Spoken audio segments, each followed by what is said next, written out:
Alors, mon titre s'intitule aujourd'hui « Comment faire face aux défis pour bien profiter ». Les Olympiques ont commencé, puis dans les Olympiques, il y a beaucoup de combats, que ce soit officiel ou pas. Il y a un aspect du combat qui me frappe. Dans la lutte, dans le boxe, dans le kickbox, dans le karaté, dans le kendo, dans la lutte, dans la guerre, c'est toujours le même principe. Force contre force. Combat en résistant. Essayez d'être le plus fort. Et si tu n'es pas le plus fort, tu perds. Tu peux perdre tes dents. Tu peux perdre ta dignité. Tu peux manger le tapis. Tu peux perdre ton pays. On voit ce principe de force contre force aussi dans les films d'action, où l'héros, souvent sur le dos, essaie de ne pas être poignardé ou étranglé ou pitché d'un toit ou d'un pont. C'est force contre force. C'est ça le combat dans nos têtes souvent. Quand j'étais jeune, mon frère suivit les cours de judo au YMCA et j'ai dû être présente assez souvent faute de gardienne chez nous. Le judo est unique dans les arts martiaux que je connais, car tu ne mets pas ta force contre la force de ton adversaire, tu t'en sers. Dans l'exemple de quelqu'un qui se fait attaquer, essaie d'arrêter l'élan meurtrier de celui qui vient par lui. Ce n'est pas ça, c'est tu rediriges l'élan de l'autre, il perd le contrôle, puis tu sautes dessus. C'est ça le judo. Alors, dans notre vie chrétienne, nous faisons face à beaucoup de circonstances qui viennent contre nous. Les défis spirituels, mais aussi les défis ordinaires de la vie, parce qu'on est contenu dans un corps mortel. On est entouré par les gens qui ne sont pas parvenus à une pleine ressemblance de Jésus-Christ sur une planète instable. Les revers, les circonstances hors notre contrôle, nos lacunes, nos faiblesses, les gaffes qui nous hantent. Nous confrontons les Goliaths de l'anxiété, de la honte, de la culpabilité, du passé, la récolte des choses qu'on regrette amèrement avoir semées. Les conséquences de l'ignorance, de l'immaturité, de l'égoïsme. La parole de Dieu parle du bon combat de la foi. Éphésiens nous parle des armes de ce combat. Jésus parle beaucoup de l'ennemi. Les mots lutter, résister, surmonter, conquérir, combattre sont tous les mots bibliques. Mais comment lutter? Est-ce que c'est force contre force? Est-ce que Dieu s'attend qu'on soit le plus fort en soi-même que l'anxiété, que le passé, que nos circonstances, que les autres? Je crois que le modèle donné par Jésus lui-même et par d'autres qui avaient une foi exemplaire nous trace un chemin à suivre pour faire face à n'importe quel défi d'une façon à ne pas perdre ni les dents, ni notre espérance, ni notre avancement dans la foi. Le modèle biblique, c'est de faire face à la réalité et de profiter de la force des choses qui viennent contre nous. Faire face et ensuite faire volte-face pour saisir ce que Dieu a pour nous et pour nous dans la situation. Car quand je me tourne la face vers Dieu, puis c'est contre l'instinct de tourner le dos à l'ennemi, n'est-ce pas? Mais quand je me tourne la face vers Dieu, il me couvre. Comme on dit en anglais, il a mon dos. Quand je tourne la face vers Dieu, il a mon dos. Ça, c'est du judo spirituel. Et cela m'a juste pris 25 ans pour commencer à comprendre. Quand Scott et moi étions mariés depuis juste 6 mois, je suis tombée enceinte. Et c'était tout simplement pour moi la fin du monde. Si je n'étais pas chrétienne, j'aurais eu un avortement. En étant chrétienne, je savais que je ne pouvais pas poser ce geste. Je me suis sentie tellement coincée par ma foi. J'ai fait rage, j'ai boudé, j'en voulais à Dieu. J'espérais juste perdre la grossesse. Je refusais d'accepter ma réalité, de faire face. Mon âme avait un seul cri. Oh! Au début du 6e mois, j'étais impliquée dans un accident d'auto. Et j'ai frappé le volant, j'ai frappé le pare-brise. Vous pouvez voir les marques après si vous voulez. C'était avant que la porte de ceinture de sécuritaire était obligatoire, puis je n'étais pas attachée. La force de la choc a déchiré complètement la placenta de l'utérus et la fille que je portais est morte. Après ambulance, point de suture, rayon X pour voir si j'avais une commotion cérébrale ou les os cassés, 20 heures de travail provoqué et une césarienne d'urgence. On a placé notre fille enveloppée d'une petite couverture rose, magnifique, dans mes bras, morte. En le voyant, je l'aimais. Trop tard. Je vivais beaucoup de culpabilité, que je n'avais pas ma ceinture de sécurité, évidemment. Et le médecin m'a dit que mon utérus, les fluides amniotiques, les fœtus, ça fait comme un coussin qui m'a sauvé la vie, qui n'a pas aidé. C'était au moment de protéger son enfant, pas le contraire. Mais aussi la culpabilité d'avoir refusé d'accepter la grossesse. Est-ce que Dieu a terminé la grossesse au lieu de laisser entrer dans le monde un enfant qui était pour souffrir le blâme et le rejet, parce qu'il avait vu la vraie mesure de mon entêtement et mon égoïsme et mon immaturité, et il ne voulait pas que moi, je devienne la personne que je serais venue si j'avais persisté dans mon haine, dans mon refus.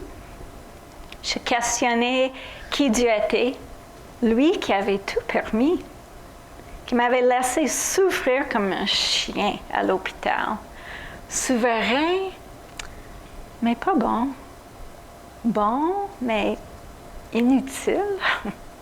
Car je ne pouvais pas réconcilier un Dieu et bon et en contrôle avec ce que j'avais vécu.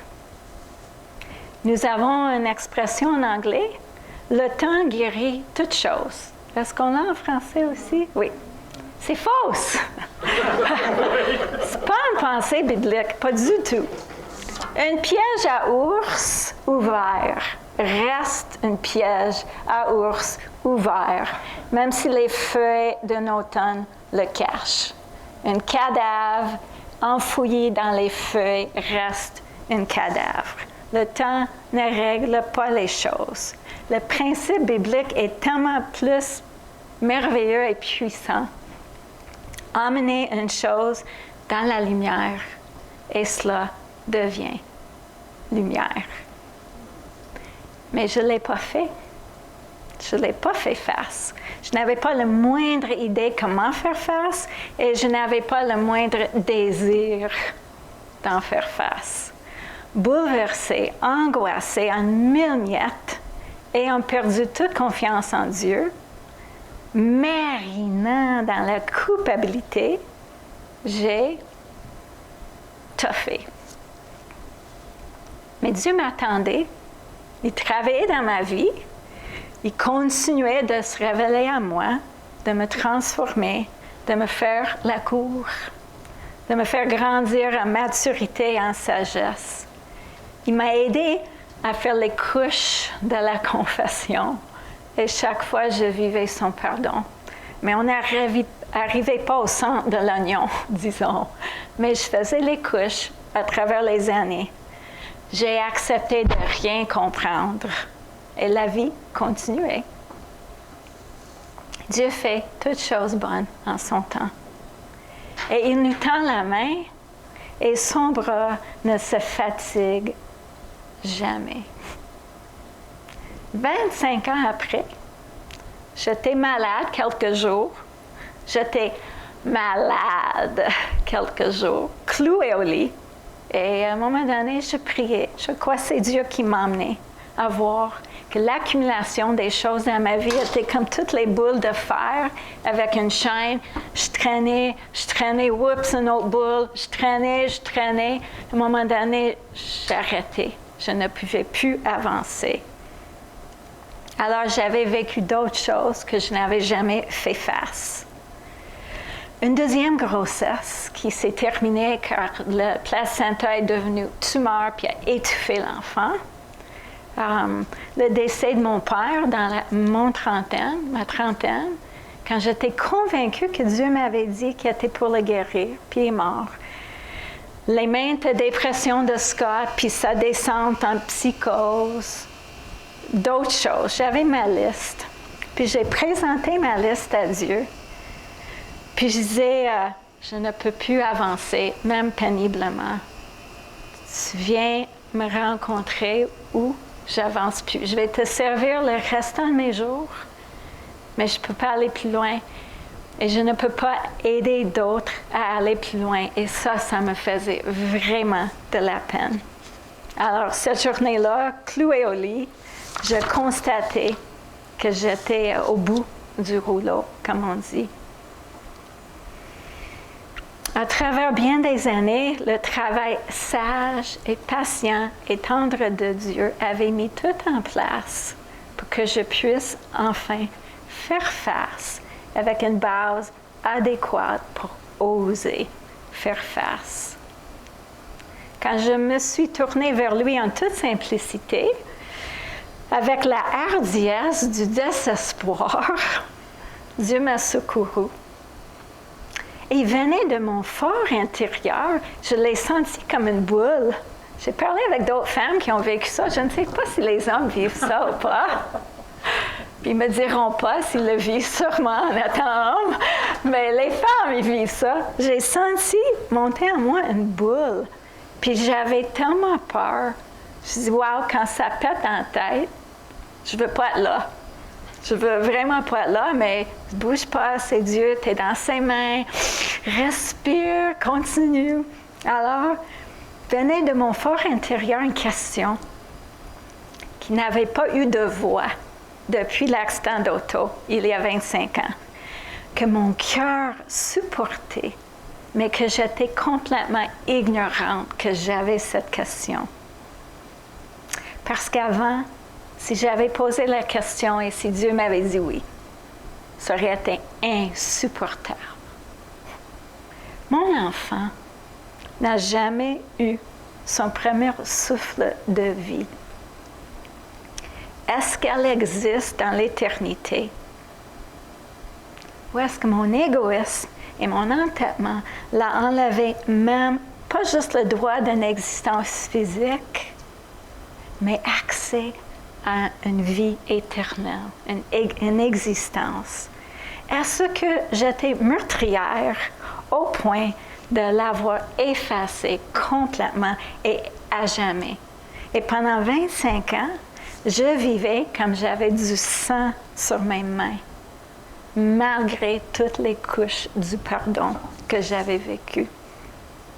Parce que j'étais coupable. Ce n'était pas une fausse culpabilité. J'étais révoltée, puis j'avais vraiment en tout cas.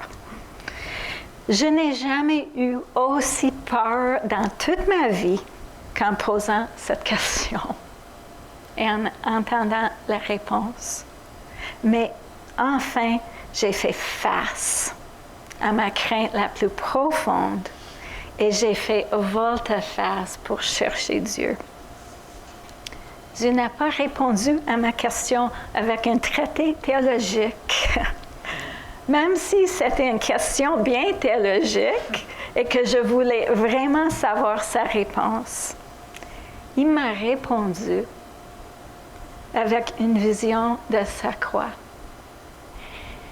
Sa vision de la croix. Le maximum que je pouvais contenir.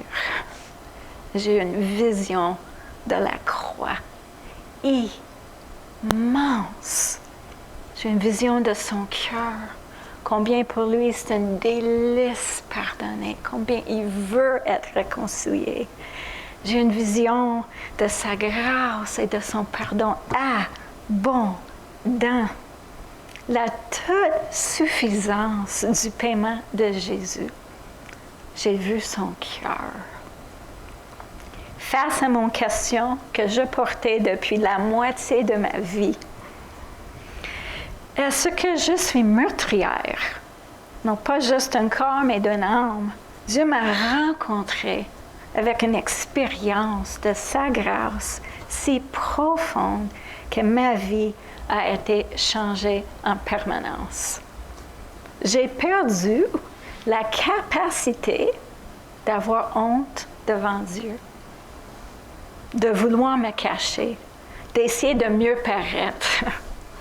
Nu, ayant point honte. Mes vraies choses, mes vraies pensées, mes vraies motivations, sans parfum, sans dilution, sans crainte, sans honte. Moi, mon vrai moi, cœur à cœur, face à face, faisant face. Car pour moi, la croix est devenue immense. Quelle réponse! Et envers les autres, plus de compassion, plus d'empathie, plus de petitesse. Faire face, faire volte-face, oser pénétrer la surface nous dévoile sa face. Utiliser les défis de la vie pour approfondir, c'est notre privilège comme enfants de Dieu. Revenons au modèle que Jésus nous donne devant sa mission de subir la courroux de Dieu, d'être écrasé en portant, en devenant le péché. La parole dit, il devient péché. Enfin, Dieu puisse l'écraser, briser la colonne vertébrale, pas besoin de la merci. La seule fois, Dieu n'a pas de merci envers le péché, parce qu'il l'écrase. Prend sur lui la punition de tous les péchés, de tous les gens, de tous les temps. Nous voyons que Jésus fait face. Il fait face. C'est tellement écrasant faire face qu'il dit à ses amis, « J'ai peur de mourir avant. » Il transpire du sang, il gémisse, il crie au secours, il pleure. Il ne minimise pas, il ne la spiritualise pas, il hurle de douleur. Et après avoir fait face, il tourne son regard puis il fixe sur le Père. Gardons nos yeux fixés sur Jésus, car il nous a ouvert le chemin de la foi qui porte à la perfection, parce qu'il avait en vue la joie qui lui était réservée. Il a enduré la mort sur la croix en méprisant la honte attachée à un tel supplice. Faire face, faire volte-face, fixer, ça a mis la souffrance à sa juste place inférieure. La joie d'accomplir le projet du Père de la rédemption, de nous sauver, à rabasser l'importance de la souffrance en position inférieure. Après avoir fait face à la réalité, il a fixé ses yeux sur une réalité beaucoup plus importante. Et il siège à la droite de Dieu dans une joie qui dépasse tous ses compagnons, qui dépasse toute cette assemblée en fête. Nous voyons cette même faire-face, volte-face chez Abraham. Abraham avait reçu la promesse de Dieu qui était pour être le père de nations. Comme les étoiles, Abraham, es-tu capable? Il approche la centaine, il vieillisse, son gars est collé à maman, pas marié, Sarah aussi a vieilli. Romains 4 nous dit qu'il savait que son corps de presque 100 ans était aussi bien que mort. Et Sarah aussi. Il ne luttait pas contre sa réalité. Il considérait son corps, seulement les rides, les muscles qui tombent, rien qui se tient nulle part. Il considérait son corps. Il faisait face à la réalité. Celle aussi de Sarah, la parole est un peu plus galante à son sujet, mais elle était dans le même état. Et après, par la foi, il a fixé son regard sur le Dieu de l'impossible. Et Dieu lui a donné le fils de la promesse. On voit ce même pattern chez Job. Ses amis voulaient danser tout autour de la réalité avec leurs explications fausses. Pas Job. Il a fait face dans toutes ses lamentations et plaintes, et questions, et critiques. Et après, il s'est tourné la face vers Dieu. Et Dieu s'est révélé à lui. Il l'a béni. Nous pouvons parler de Daniel, de Joseph, d'Anne, de Marie, de tout leur rôle d'honneur dans Hébreux 11. Bon combat, le bon combat de la foi consiste en faisant face avec une humble honnêteté d'accepter à regarder notre reflet dans le miroir que Dieu nous tend. Sans rouge à lèvres. À nos circonstances, nos défis, c'est de permettre les choses qui viennent contre nous de nous inciter à chercher Dieu. Son cœur, ses ressources, sa vision des choses, d'approfondir avec lui, de laisser son Saint-Esprit nous tracer notre chemin de l'écoute, de l'obéissance, de la transformation, de la restauration. C'est subtil ce que je dis. J'espère que ce n'est pas trop flou. Mais mettons quelque chose vient à nous comme ça. Ah! OK? Je suis anxieuse. Non, je n'ai pas le droit d'être anxieuse. La parole dit qu'il ne faut pas que je sois anxieuse. Oh, je laisse tomber Dieu. Non, parce que, oh, j'ai le verset. C'est quoi le verset qui dit j'ai pas le droit d'être anxieux? Ça, c'est force contre force. Si ça marche, bravo, continuez. Mais admettons, ça ne marche pas. Pourquoi pas faire le judo? J'ai peur. Oh non, je dis oui. J'ai peur. Je trouve ça tellement libérant de dire ça à Dieu maintenant. Je suis dans une situation, j'ai peur. Hey, j'ai peur. Je fais face. Au lieu de non, j'ai pas le droit d'avoir peur parce que je suis enfant de Dieu. Push! J'ai peur. Viens à mon secours. Aide-moi. Viens à côté. Parle-moi. Donne-moi ta vision des choses. Ça, c'est du judo spirituel. C'est pas force contre force parce qu'on n'est pas la plus fort. Ça, c'est évident. Nous surmontons le mal par le bien, comme nous exhorte Romains 12, 21, en prenant la mesure du défi. Et ensuite, fixons notre regard sur le Dieu de victoire. Jamais on va vaincre nos Goliaths sans fixer les yeux sur la puissance et la présence et la toute suffisance de notre Dieu, qui nous donne tout le nécessaire et pour la vie et pour la sainteté. Ce n'est pas en attaquant à une chose, mais en s'attachant à Dieu qu'on s'adresse sainement à nos défis. Faire face au découragement, au regret, à l'anxiété, à la faiblesse, se tenir avec courage devant le miroir que Dieu nous tend. Profiter de tout ce qui vient contre nous pour découvrir davantage qui est Dieu pour nous et qui nous sommes pour lui. Faire face aux défis, prendre sa vraie mesure, faire volte-face pour fixer Dieu. Voilà une stratégie biblique pour soutirer le bénéfice maximum de nos circonstances. On ne focalise jamais le combat, pas le couteau. Nous fixons les yeux sur le Dieu de l'impossible. Ce n'est pas force contre force pour voir qui est le plus fort. Entrez dans la présence de Dieu par la foi. Ça peut être dans le trafic comme ça peut être dans notre chambre à genoux. On peut entrer dans la présence de Dieu. Chuchoter notre âme. Faire un peu de place pour le silence. Dire son nom.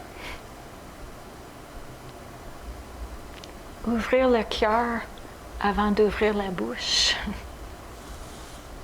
Attendre, écouter notre nom de la part de Dieu. Êtes-nous sans honte, parce qu'il n'y a pas de condamnation. Écouter, recevoir, voilà la façon biblique qui mène à ce que Dieu a pour nous dans nos défis. Le judo spirituel.